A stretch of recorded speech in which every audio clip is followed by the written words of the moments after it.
আজি কোৱা কথাবোৰ সত্য নে 3 বছৰ আগতে কোৱা কথাবিলাক সত্য? কোনজন হিমন্ত বিশ্ব সত্য?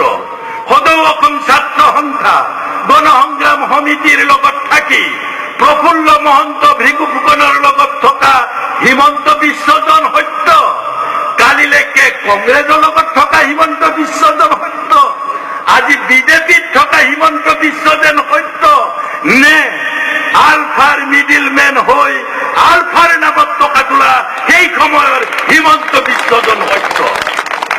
মই কৈছো হিমন্তৰ বিশ্ব হৈছে যেনেকে উগ্ৰপন্থীসকলক ইংৰাজী টেৰৰিষ্ট বুলি কোৱা হয়, উগ্ৰবাদী বুলি কোৱা হয়, হিমন্ত বিশ্ব হৈছে অসম তথা উত্তৰ পূৰ্বাঞ্চলৰ পলিটিকেল টেৰৰিষ্ট। পলিটিকেল টেৰৰিষ্ট, ৰাজনৈতিক সন্ত্ৰাসবাদী। যেতিয়াই তেওঁক প্ৰয়োজন হয় সমগ্ৰ অসমত কংগ্ৰেছৰ হৈ তেতিয়া সন্ত্ৰাসবাদৰ সৃষ্টি কৰিছিল, ৰাজনৈতিক সন্ত্ৰাসবাদ। নৰেন্দ্ৰ মোদীৰ ৰাজ্যত তেজৰ নৈ বৈ যায় বুলি কৈছিল পানীৰ পাইপেৰে।